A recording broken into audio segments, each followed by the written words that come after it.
All right, good afternoon, good evening, good morning, whatever time that you are watching this video. I'm Richard Taylor. I'm here with Taylor House Publishing, and we're going to get right into it with another video concerning the Goldsboro city government, namely one Mr. Tim Salmon.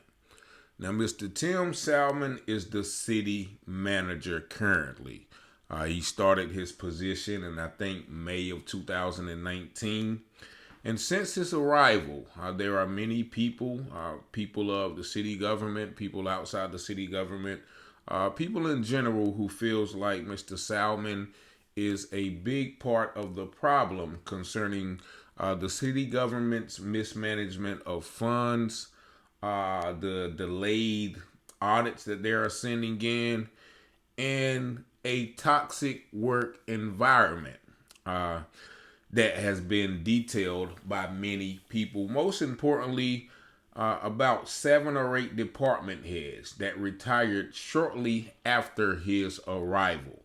And one of those department heads, Mrs. Shaiko Simpson Carter, was very, very demonstrative in her characterization of Mr. Salmon's management tactics and also his ability to lead. Now, I'm going to read from a few articles just to give you an insight on what I'm talking about. Now, this article is from 2022, actually the beginning of last year. And at that point, the citizens and the city council were under fire for not submitting the audits to the Goldsboro, for the NC State audits. Now, once again, this was 2022. So at that time in January, the audits for 2020 and 2021 had not been submitted. And also, they said that the 2019 audit was late, and it also contained a lot of discrepancies. Now, discrepancies could be defined as many different things, but this article goes on to say that because of the missing audits, that Goldsboro would not be able to borrow money. And I actually heard that from a then city council member saying that Goldsboro was not able to borrow money, in which they also lost a credit rating. And it also stated that Goldsboro has a pattern of filing audits late all the way back to the year of 2016. Now, the article also states Mrs. Beth Falwell stated that the audits, especially the one from 2019, if they show discrepancies or if they're missing, it defines control issues, potential for waste, fraud, and abuse issues. Meaning that because of these audits are not submitted properly or on time, or they may contain some discrepancies, that it increases the potential that people are mismanaging money, people are sending money into the wrong places, and also people could be abusing the money that they have been allocated. So in this article, Mr. Salmon, he refused to address the issues. Now that was in 2022. Now mind you, he started in 2019. And this article I'm about to reference is from October the 15th of 2021. So that was about 2 months earlier. And this focuses on Charcole Carter Simpson and her resignation, as well as 6 department heads had resigned within about a 10-month period. And because of her resignation, she was one of the most vocal people who did not shy away from sharing her opinion about him. Talked about how, he was very unprofessional. She reached a breaking point And to quote her, she said that he talks to you in such a way that is so belittling as if he's shouting at a dog. Now, this is the city manager, Mr. Tim Salmon, that she was referring to. And I actually talked with someone who is close to the city council and its employees today, and she referenced a meeting that she was once in, and she was conversing and interacting with one of the city employees. And she said when Mr. Salmon walked in, the gentleman kind of tensed up and was pretty much a shell of himself. And she related the incident to like a victim of domestic violence. Now, anybody has ever witnessed a victim of domestic violence, they say, you know, when their abuser comes in, you know, they kind of tense up, they change, they quiet up. And that's what she likened this gentleman's response to Mr. Salmon walking in the room. So, evidently, Miss Shaiko Simpson Carter's assertions was correct. She said, I will remove that myself from this toxic environment. And in this article, certain council members did speak. One of them, Gene Acock, said, we'll have to look at the HR problem probably first and talk to them. There's got to be a problem there somewhere, and I think we've got a pretty good idea, but we aren't ready to say anything about it right now. Now, that was a city councilman saying that. And once again, I've talked to a couple of people close to the situation, a few people, and everybody almost has the same consensus that the current city manager, Tim Salmon, is the problem. And he said that there's something definitely, one of the council members as well said people just don't quit their jobs in the middle of a pandemic, which we were in at that time. So that goes to further the point that, you know, people were leaving at a time when jobs were scarce. And Mr. Salmon, when questioned about it, and this was in December of 2021, he just kind of contributed to, you know, people are reevaluating their options from COVID, and you know, their employment opportunities may be getting better from elsewhere. Now, that was his kind of snide response to it. And also a couple of articles he declined to comment. Now, I think I got about two more articles. One of them is from 2020. Now, this is from my guy, Ken Fine from the New Old North. Now, he cites, once again, now this is from 2020, about a year and a half after Mr. Salmon made his appearance. He said that the city had lost its bond rating and more than $600,000 in grant funds were frozen because at this time they had not submitted this time they had not submitted the 2019 audit.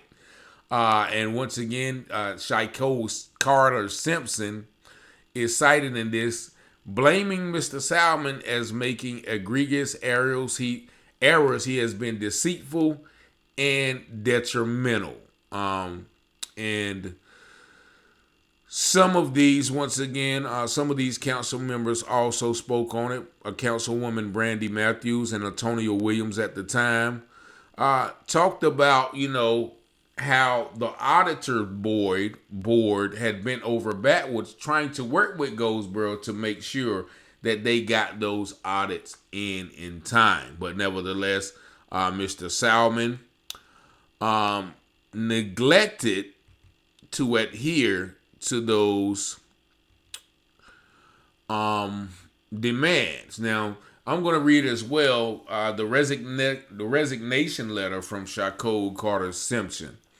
And I'm just going to read a few sentences. It has been discovered on numerous occasions that you, Mr. Salmon, have been deceitful, and instead of being a leader at the highest level of the city's organization, admitting to your unprincipled behaviors, you chose to deflect and take the approach of an autocratic, creating more chaos. I can no more feasible with a sound mind work under these conditions. You have caused great harm to the department and many other personnel.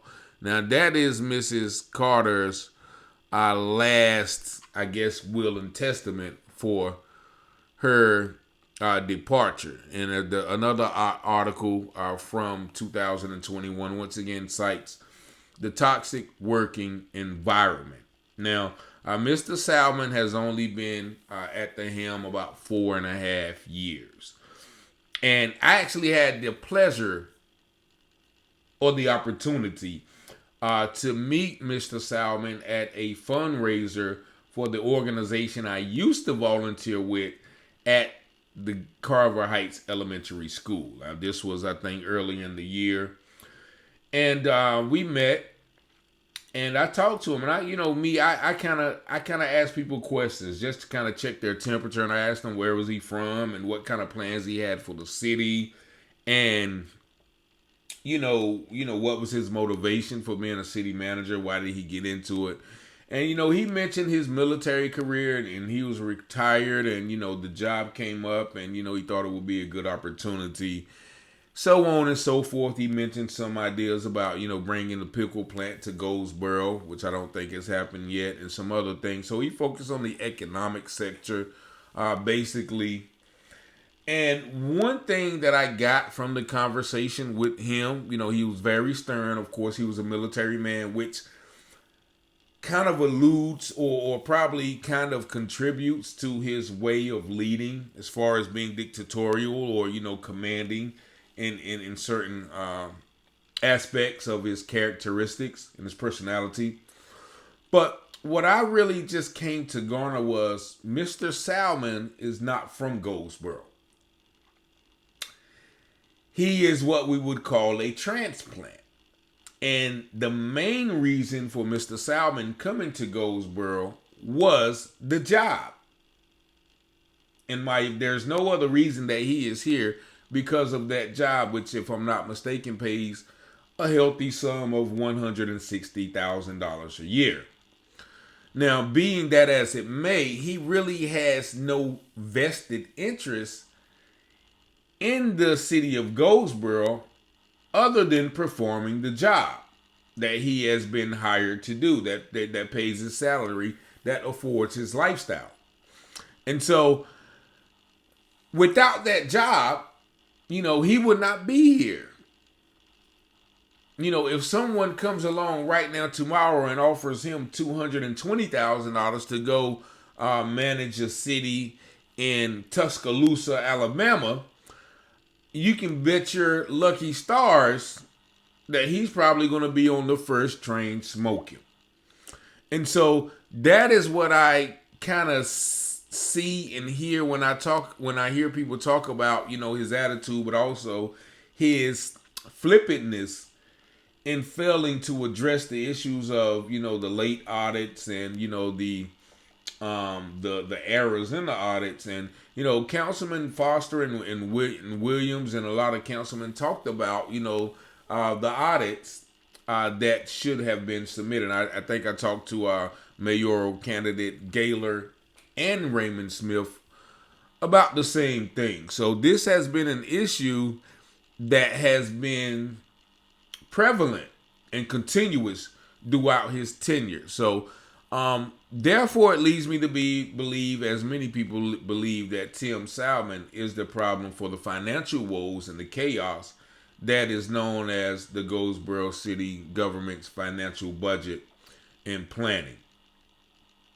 And so, I make this video, and once again, I hope that, the city will get its finances under control. But, the current, the mayor-elect, whoever that will be, has inherited a mess.